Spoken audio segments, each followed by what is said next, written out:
명심하고 지켜야 될 대신 계명 세 번째 시간입니다. 오늘은 십계명 가운데 대신 계명이 4계명인데 1, 2, 3, 4계명을 대신 계명이라 합니다. 하나님을 대하는 계명이고 5계명부터 10계명까지 6계명은 대인 계명입니다. 인간을 상대로 해서 지켜야 될 계명이죠. 우리가 2계명은 이미 2주에 걸쳐서 말씀을 받았습니다. 나 외에 다른 신을 내게 두지 마라. 나 밖에는 신이 없다. 그리고 일신론, 유일신 하나님을 하나님께서는 선언하고 계십니다. 그러니 하나님 외에 다른 신을 섬기는 것은 미신이고 헛된 신을 예배하는 것이고 신을 섬기는 것이다. 그런 선언이죠. 2번째 계명은 하나님의 형상이나 다른 어떤 신들의 형상이나 어떤 우상의 형상이나 형태를 만들어 놓고 그리고 그 앞에 절을 하고 복을 구하는 그런 어리석은 행동을 하지 마라. 하나님은 살아계신 참신이지만 우리 앞에 그 형상으로 나타나신 적이 없는 영이신 하나님이시다. 아무리 하나님을 형태로 섬기고 싶어도 하나님을 어떤 형상으로 만들어 놓고 섬기는 것은 하나님을 능욕하고 하나님을 강등시키고 하나님을 훼손하는 행위가 된다. 그러하거늘 사람 형상 만들어 놓고 짐승 형상 만들어 놓고 그걸 신이라고 섬기는 것이야말로 하나님 앞에 가증한 행위가 되는 것이다. 그래서 우상 섬기는 나라들이 하나님의 진노를 사서 복을 받지 못하는 어리석은 아프리카나 이 동남아시아 쪽의 우상의 나라들을 보면 참 불쌍한 인생들이 많이 있음을 봅니다. 가장 인간보다 못한 미물인 쥐새끼도 신이라고 섬기고 뱀도 신이라고 섬기고 어떤 종교는 개구리를 신이라고 섬기니 얼마나 참 인간이 이 과학이 고도로 발달한 지성의 시대 때 종교적으로는 왜 그렇게 우매한 짓을 하는지 모르죠. 아마 사탄의 역사일 것입니다. 여러분, 하나님이 형상으로 이 땅에 오신 분이 유일한 분이 계십니다. 그분이 예수님이십니다. 하나님은 생명 없는 우상의 형상을 만들어 놓고 섬기는 것은 원치 아니하시고 하나님의 형상으로 이 땅에 오신 분이 계세요. 그래서 하나님 보여주십시오 했더니 나를 본 자는 아버지를 봤는데 너 아직도 모르냐? 나와 아버지는 하나인데. 아멘. 그러면 하나님의 모습이 예수님 모습처럼 생겼다는 외양을 말하는 게 아닙니다. 다시 말해서 예수님의 모습이 하나님의 모습일 거다. 그리고 외형적인 그런 물질적인 물체적인 하나님이 닮았다는 게 아니고 예수님의 성품이, 예수님의 능력이, 예수님의 신성이, 예수님의 존귀함과 선하심이 하나님 똑 빼닮았다는 거예요. 믿습니까? 그래서 예수님은 온유하신 분, 하나님도 온유하신 분. 예수님은 은혜로우신 분, 하나님도 은혜로우신 분. 예수님은 능력 있는 분, 하나님도 능력 있는 분. 아니, 오병이어가 능력이 아니면 행할 수 있습니까? 바다를 걷는 게 능력이 아니면 행할 수 있습니까? 죽은 자를 살리는 게 하나님이 아니면 할 수 있습니까?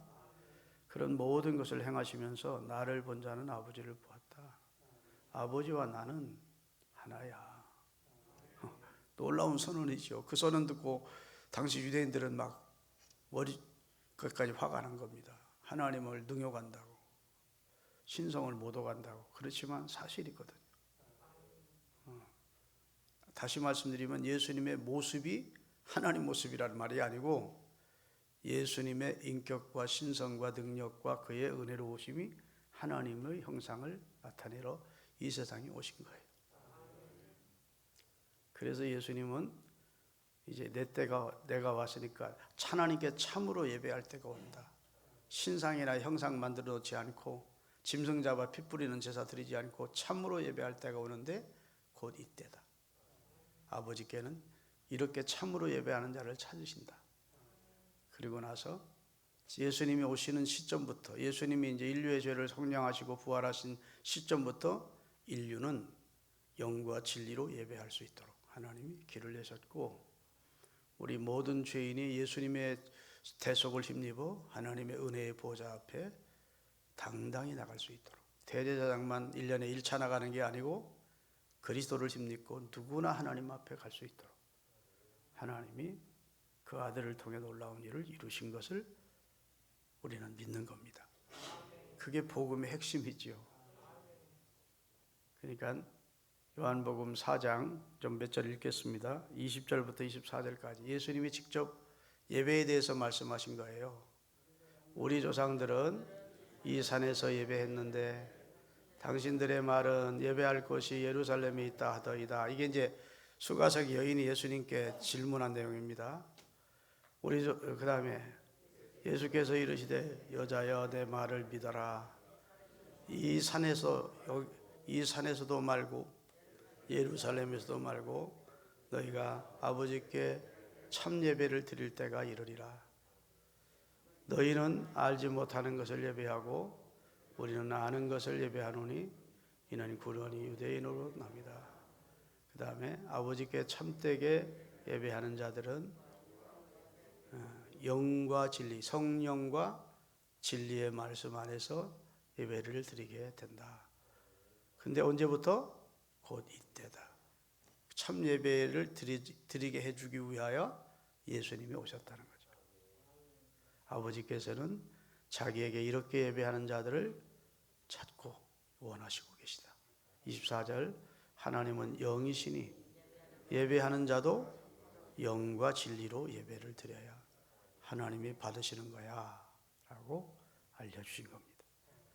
그러면서 헛된 예배를 다시는, 헛된 제물, 헛된 예배 다시는 드리지도 말고 가져오지도 말라고, 그런 마음도 드리지 않고 예배의 정신도 모르고 참 예배의 뜻도 모르고 죄 없는 짐승이나 잡아서 피 뿌리면 하나님 앞에 죄가 된다고 생각하는 그런 예배의 의미를 모르고, 하나님 앞에 누구가 예배할 자격이 있는지도 모르고 그냥 형식 따라 예배한다고 하나님 받으시는 게 아니라고 말씀해 주셔서 이 계명은 예배에 대해서 확실하게 정립해 준 내용입니다. 우리 신흥교회 성도들이 1계명, 2계명 꼭 기억하고 평생 여러분도 여러분의 가족들도 그렇게 살아가실 수 있기를 바랍니다. 여호와만 내 하나님으로, 우리 가정이 하나님으로 해야 돼요. 그 다음에 세 번째 계명, 오늘 네 번째 계명, 두 계명을 배울 텐데 하나님의 거룩한 이름을 헛되게 사용하지 말라는 계명입니다. 우리 7절 같이 읽겠습니다. 본문, 너는 내 하나님 여호와의 이름을 망령되게 부르지 말라. 여호와는 그의 이름을 망령되게 부르는 자를 죄 없다 아니하리라. 이 말은 하나님의 이름을 가볍게 여겨서 함부로 부르거나 함부로 사용치 말라는 것입니다. 하나님을 경외하는 마음으로 하나님을 부르며 하나님 앞에서 조심스럽게 행동하라는 말씀입니다. 현대 그리스도인들이 가장 부지불식간에 범하게 지은 죄가 바로 이 3계명입니다. 우리는 하나님의 이름을 너무 남발합니다. 믿음 없이 부를 때도 있고 장난삼아 부를 때도 있고 전혀 하나님의 이름이 사용돼서는 안 될 자리에 하나님의 이름으로 맹세도 하고 이런 경우가 많이 있어요. 불신자들이 하나님의 이름을 욕되게 하고 모욕하는 건 그럴 수 있다 치는데, 예수를 믿는 우리가 그 거룩하고 존귀하신 영광스러운 하나님의 이름을 망령되게 부를 때가 많이 있다고요. 이거 조심해야 되는 말씀이기 때문에 제가 전하기를 마음을 먹었습니다. 시편 8편 1절 그리고 9절을 띄우겠습니다. 시편 8편 1절 다 같이, 여호와 우리 주여, 주의 이름이 온 땅에 어찌 그리 아름다운지요, 주의 영광이 하늘을 덮었나이다. 주의 이름이 어찌 그리 아름다우냐. 이 정도는 돼야 된다. 하나님의 이름을 내가 찬송할 수 있게 되었다니, 하나님의 이름 앞에 엎드려 예배할 수 있게 되었다니, 이런 감탄입니다. 9절입니다. 8장 9절.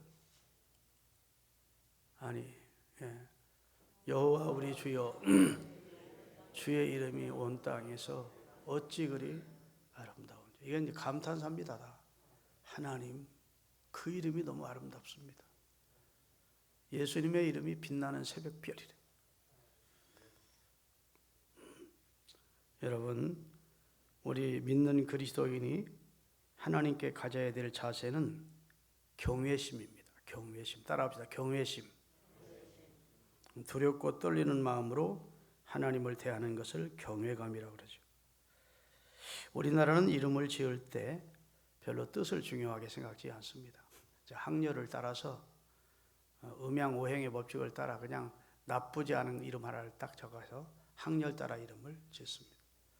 그러나 이스라엘 나라는 굉장히 이름 짓는 걸 중요하게 여깁니다. 그래서 꼭 뜻 이름을 짓습니다. 하나님과 연계된 이름을 지어요. 그래서 아브라함은 큰 만민의 아버지라서 그래요. 이삭 웃으며 낳았거든. 야곱 승리자라는 뜻입니다. 모세 건져내는 자, 그는 물에서 건짐을 받았거든요. 날강에서 건짐을 받은 자. 여호수아 구원자, 그런 뜻입니다. 그 여호수아라는 이름이 오랜 세월을 지나 변형된 것이 예수예요. 예수는 하나님께서 천사를 보내서 마리아와 요셉에게 아들을 낳으리니 이름을 예수라 하라. 그리고 그 뜻을 설명해 주십니다. 장명도 하나님이 해주시고 뜻도, 이는 자기 백성을 그들의 죄에서 구원할 자이기 때문이다. 이렇게 설명을 해주세요. 예수님도 시몬인 사람을 베드로로 장명 바꿔주셨습니다. 그런 걸 보면 성경에 이름에 관한 내용이 참 많이 있음을 보게 됩니다. 여러분, 요리문답 제에 보면 제3계명의 뜻이 무엇입니까? 이렇게 묻는 내용이 나와요. 답이 이렇습니다. 하나님의 이름과 칭호와 속성과 행사를 거룩하고 존경하는 마음으로 사용하라는 뜻이다. 하나님의 성호를 존경하는 마음으로, 거룩함으로 사용하라. 산상수훈을 가르쳐주면서 예수님께서 기도를 가르쳐 주십니다. 그런데 그 기도의 첫 번째 기도의 내용이 하늘에 계신 우리 아버지 이름이 거룩히 여김을 받으시오며. 누구 이름이? 하나님의 이름.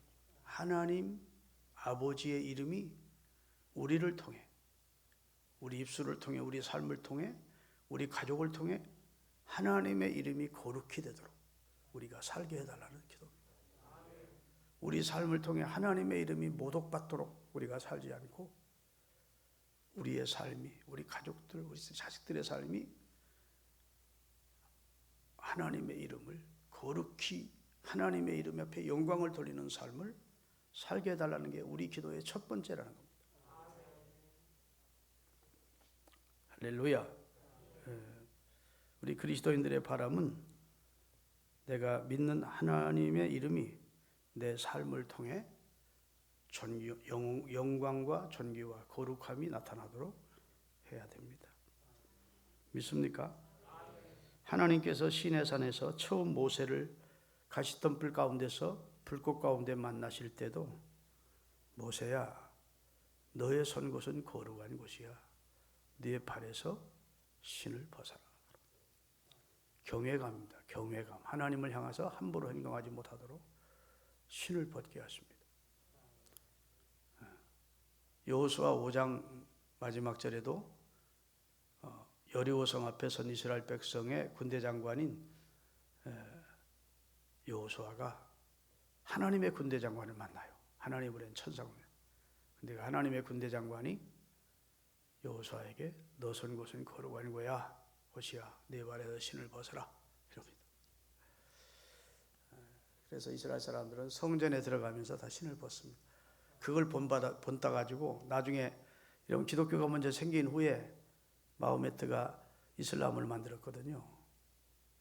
그래서 기독교가 세워진 후 한 500년 후에 이슬람이 종교화됩니다. 그래서 이슬람 사원에 들어가면서 다 남녀노소 누구도 그냥 못 들어가고 신을 벗겨야 해요. 그것은 성경에서 하나님 앞에 서는 자는 다 신을 벗어야 된다. 그 이름 앞에 존경심과 경외감을 가지고 하나님 앞에 서야 된다는 그런 마음에서 신을 벗는 것이죠. 시편 4편 4절을 읽겠습니다. 시편 4편 같이 읽겠습니다. 너희는 떨며 범죄치 말지어다. 자리에 누워 심중에 말하고 잠잠하지어다. 함부로 입을 놀리지 말아라. 함부로 하나님의 이름을 모독하는 말이나 지키지도 못할 한 말을 함부로 입 밖으로 내지 말고 차라리 심중으로 말하라. 심중으로 말하고 잠잠해라. 이렇게 말씀하고 있습니다. 우리가 상계명을 지키면서 살려고 하면 명심해야 될 까지 세 가지인데, 그 첫째는 하나님의 이름을 가볍게 경솔하게 사용하면 안 된다는 마음입니다. 우리 한국도 자기 아버지 이름을 함부로 부르지 않습니다.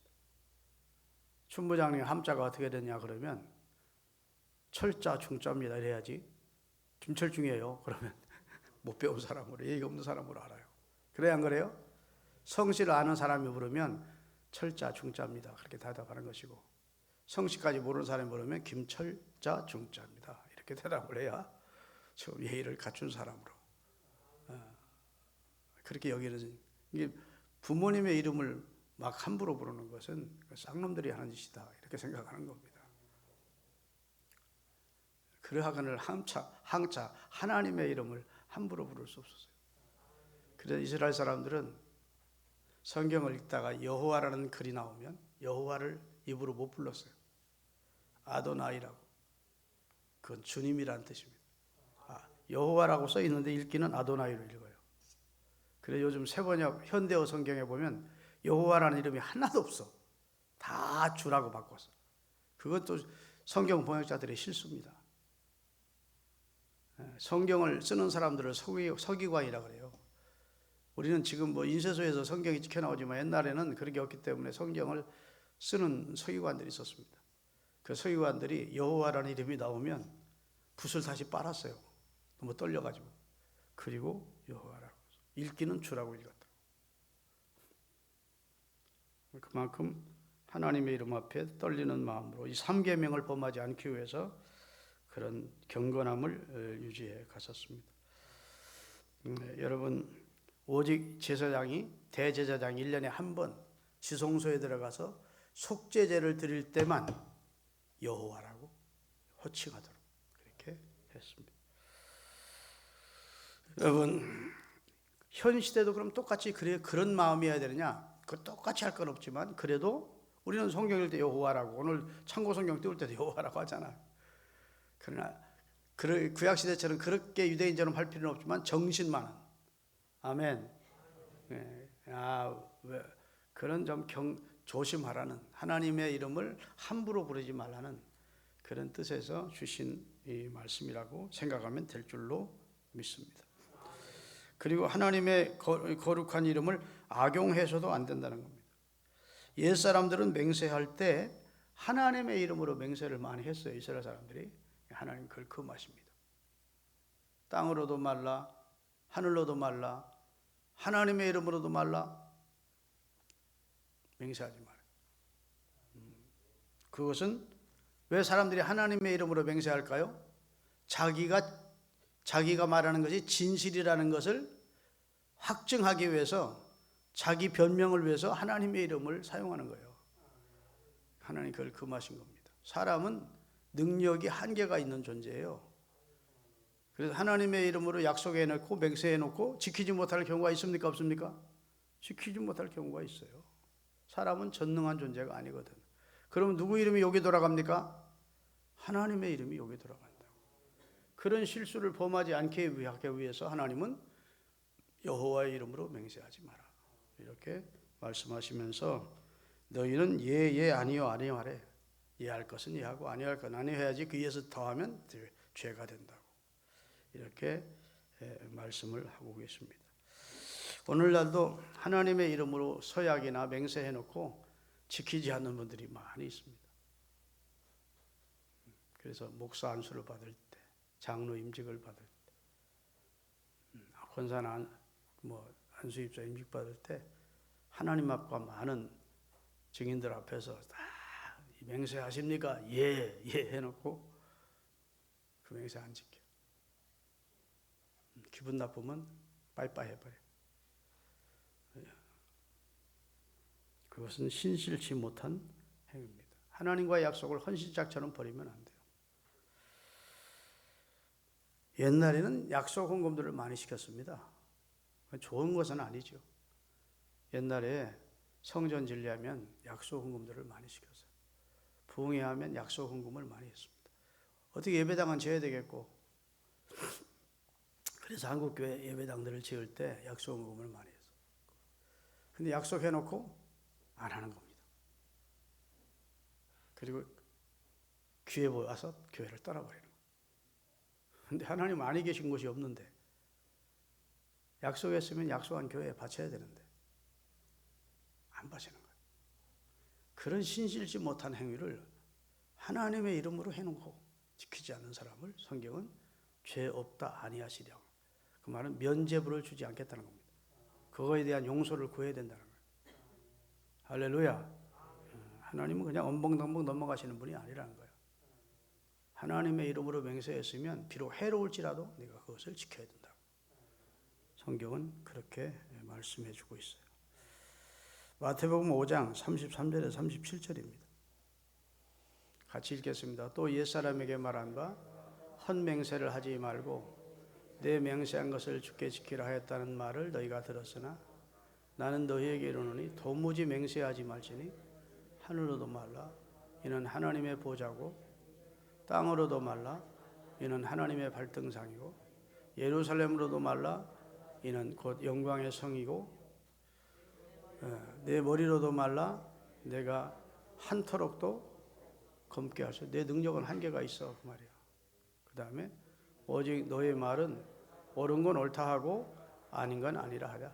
이에서 지나면 죄가 되는 거다. 아멘. 너는 한계를 가진 능력 인간에 불과해.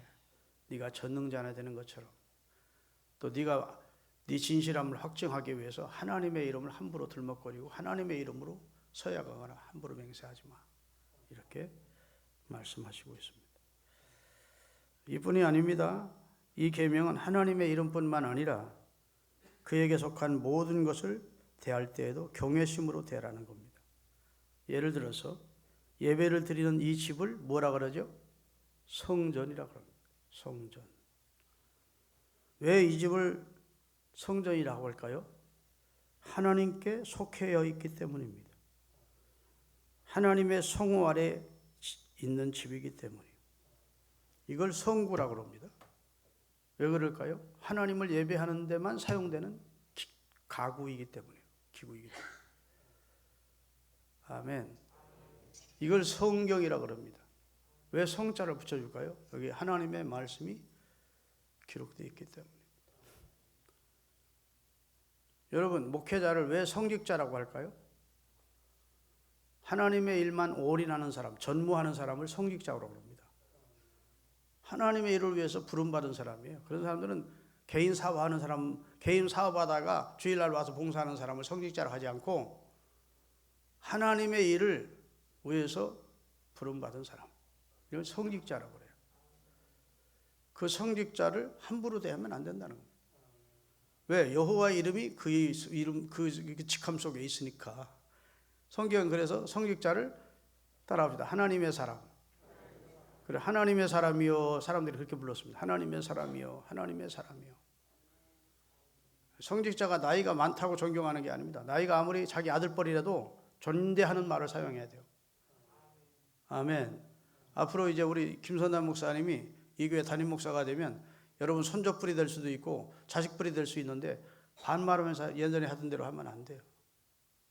이제는 이 교회를 하나님께서 맡겨주신 주의 일에 전무하도록 하나님이 세우신 사람. 많이 배웠다고, 인물이 잘났다고, 그래서 하나님의 사람을 존대하는 게 아닙니다. 또 하나님의 사람은 그 나름대로 내 업신여김을, 내 연소함을 업신여기지 못하도록 또 조심하면서 살 것을 디모데에게 하나님이 바울을 통해 보냈습니다. 피차 조심해야 되지만 성도가 성자가 붙은 사람을 대할 때는 성구, 여러분 자식들에게요, 이것부터 가르쳐야 됩니다. 아멘. 교회는 성전이야. 교회 안에서 함부로 행동하면 안 된단다. 거룩한 강단은 함부로 올라갈 수 있는 것이 아니야. 저는 어렸을 때 엄마한테 한번 되게 맞은, 우리 엄마한테는, 엄마는 사람을 때리는, 자식을 때리는 엄마는 아니었는데 한번 되게 맞은 적이 있습니다. 저희 모교회가 원독교회인데 내가 아마 초등학교 고학년 때였는지 중학교 때였는지 잘 모르겠는데 하여튼 강대상에 올라가서 몇 번 뭐 하다가 우리 어머님이 들어왔다 보고 회초리를 드시더라고요. 초등학교 아마 3, 4학년 때 같아요. 되게 맞아요. 거기는 하나님의 종들이 서는 곳인데 네가 겁도 없이, 그렇게 옛날 어른들은 그만큼 하나님에 대한 경외심이 있었다고요. 자, 전도서 5장 1, 2절 읽겠습니다. 다 같이 읽겠습니다. 전도서 5장 1, 2절. 너는 하나님의 집에 들어갈 때 내 발을 삼갈지어다. 가까이 하여 말씀을 듣는 것이 우매한 자의 재물 드리는 것보다 나으니 그들은 악을 행하면서도 깨닫지 못함이니라. 너는 하나님 앞에서 함부로 입을 열지 말며 급한 마음으로 말을 내지 마라. 하나님은 하늘에 계시고 너는 땅에 있음이니라.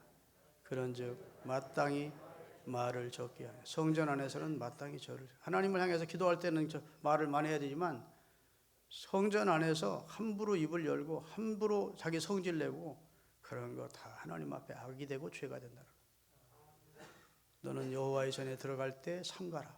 조심해야 된다. 회의하다가 막 성질 부리고 막 우통버섯지키고 막 이러는 중직자가 있어요. 그런 교회는 부흥 안 됩니다. 그 사람 때문에 교회는 쪽대박되는 거예요. 하나님 두려워할 줄 모르는 사람이 있으면 안 돼요. 하박국 2장 20절 다 같이 읽겠습니다. 하박국 2장 20절. 오직 여호와는 그 성전에 계시니 온 땅은 그 앞에서 잠잠할지니라. 아멘. 성전 안에서 잠잠할 것을 말씀해 주셨습니다. 믿으시면 아멘. 드릴 말씀이 많지만 그래도 오늘 사계명까지는 해야 되니까 사계명 따라합시다. 안식일을 기억하고 거룩히 지키라. 하나님이 이 날을 복되고 거룩하게 하셨다고 말씀해 주셨습니다. 중요한 계명입니다. 안식일, 주일 예배 잘하라는 겁니다. 주일 예배 잘하면 나머지 뭐 살인할지 말지니라, 간음하지 말지니라, 뭐 부모 공경하지 다 포함이 됩니다. 하나님을 제대로 예배할 줄 아는 사람, 나를 정하여 하나님을 예배하고 하나님을 기쁘게 섬기는 사람은 나머지는 첫 단추 제대로 끼운 것 같아요. 나머지 단추는 다 맞게 돼 있다. 그래서 대신계명이 중요한 겁니다. 믿으십니까? 이 날은 여호와의 출애굽기 20장 10절. 출애굽기 20장 10절. 다 같이. 일곱째 날은 내 하나님 여호와의 안식일인즉 너나 내 아들이나 내 딸이나 내 남종이나 내 여종이나 내 가족이나 내 문 안에 머무는 객이라도 아무 일도 하지 마라. 아멘. 여호와의 안식일, 여호와의 성일이라고 말씀해 주셨습니다. 여러분, 그러면 안식일이 어떻게 주일로 바뀌었습니까?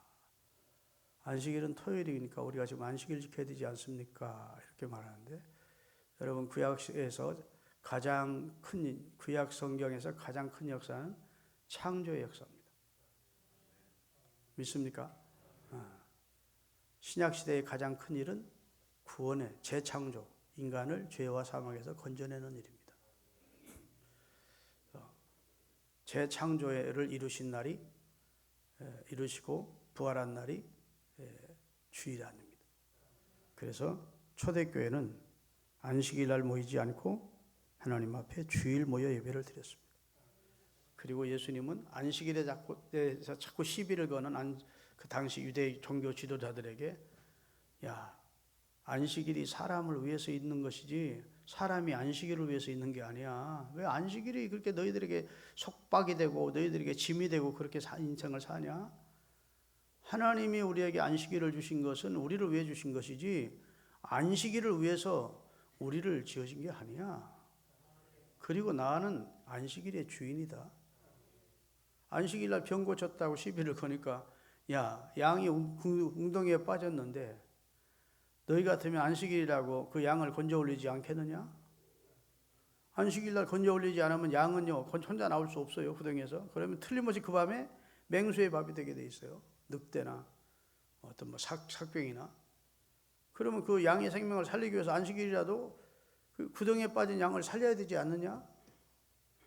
아니, 안식일 날 내가 병 고치는 게 뭐가 잘못이야? 생명을 구원하는 일이야. 아멘. 안식일 날 밀리색을 추수했다고 그것을 왜 추수하는 행동하느냐고 시비를 걸자. 야, 다윗은 진설병을 먹었어도 하나님이 그 상황을 보아서 죄 없다, 죄 있다 하지 않았다 하면서 안식일에 대해서 고정관념을 가지고 이상하게 종교적으로 변질돼 버린 안식일에 대해서 하나님의 아들이 정립해 주셨습니다. 내 안에 있으면 24시간 1년 365일이 안식이다. 수고하고 무거운 짐진 자들아 다 내게로 오라. 내가 너희를 안식하게 해주마. 그래서 신약시대에는 어느 한 달만 안식일이 아니고 예수를 주로 믿는 사람은 1년 365일이 주 안에서 안식을 누리는 겁니다. 평안을 누리는 거예요. 믿습니까? 그러니까 우리가 안식일 안기 찍어서 이제 큰일 났다 이렇게 생각할 필요도 없고, 초대교회는요 다 안식 후 첫날 뭐였어요? 안식 후 첫날 예수님이 부활하셨거든요. 안식 후 첫날 오순절날 성령이 임합니다. 우리 성경 몇 군데 읽겠습니다. 사도행전 20장 7절 다 같이. 그 주간의 첫날에 우리가 떡을 떼려 하여 모였다. 여기 떡은 성찬을 말합니다. 그 주간의 첫날이라 말은, 여러분 주일이 첫날입니까? 주일 한 주간의 끝날입니까? 한 주간의 첫날이에요. 토요일이 끝날이고. 그래서 달력을 보면 빨간 날 주일부터 한 주가 시작돼요. 예. 안식 후 첫날이 주일이에요. 그래서 성도는 한 주간이 시작되는 첫날 하나님 앞에 예배하는 겁니다. 한 주간 다 살고 마지막 날 주일날 예배하는 게 아니고 한 주를 시작하는 첫날. 이스라엘 사람들은 첫 것을 소중히 여기고 하나님이 또 그렇게 말씀하셨어요. 한 달의 첫날을 월삭이라 그래요. 월삭 예배를 드리고. 믿습니까? 곡식의 첫 열매, 짐승의 첫 새끼, 시간의 첫 시간, 한 주간의 첫날. 그래서 예수님은 안식 후 첫날에 부활을 하셨습니다. 고린도전서 16장 2절입니다. 매주 첫날에, 이 말은 주일입니다. 매주 첫날에 너희 각 사람이 열심히 일하여 수입을 따라 모아두었다가 매주 첫날 예배를 드릴 때 연보를 하는데, 갑자기 준비 없이 헌금하지 말고, 헌금이라는 것은 준비해 두었다가 모아두었다가 하나님 앞에 드려야 돼요. 그때 매주 첫날 예배를 드렸음을 성경에 말씀해 주고 있습니다. 그러니까 여러분, 우리가 주일을 지키는 것은 성경적이라는 사실을 믿으세요. 아멘. 자, 그러면 여러분과 제가 이제 주일 인생, 주의 날 주를 예배하는 백성이 된 것에 대한 감격이 있으셔야 됩니다. 그래서 토요일부터 준비했다가 주일날 아침부터 설레이는 마음으로 하나님의 교회를 오면, 성전을 오면 여기 들어오는 순간부터 은혜가 돼요. 근데 준비 없이 그냥 뭐 어쩔 수 없이 나오는, 영과 진리로 예배하고자 하는 마음도 아니고 하나님의 거룩한 이름을 높이고자 하는 마음도 아니고 그냥 습관을 따라오면 하나 은혜가 안 돼. 근데 예배의 정신을 알고 유일하신 참 하나님을 내가 영과 진리로 예배하고 그 거룩한 이름을 높여드리고, 이 날을 하나님이 안식 후 첫날이 주의 날을 하나님 섬기는 날도 정하시고 나 같은 자를 구원해 주셔서 하나님을 예배하게 하시고 하나님을 위하여 헌신하면서 주의 일, 살리는 일, 봉사하는 일, 섬기는 일에 내가 주일날 헌신하게 됐음을 감사하면서 살아가야 됩니다. 따라합시다. 나만 바라봐. 1계명부터 2계명, 3계명, 4계명은 다 나만 바라봐요. 한마디로 너희들 세상을 바라보고 살았지만 제발 주의 날이라도 나만 바라봐라. 나를 좀 기억해라. 너를 구원해 준 나, 참 하나님 된 나, 널 사랑하는 나. 아멘. 네 예배를 받기를 원하는 나를 좀 바라봐. 그게 하나님의 마음이에요. 주일날만이라도 하나님을 바라보시고 하나님을 찬송하시고 하나님 주시는 말씀에 좀 귀를 기울이시고 그렇게 살아가시는 우리 신혼가족들 되시기를 주의 이름으로 축원합니다. 거룩하신 하나님,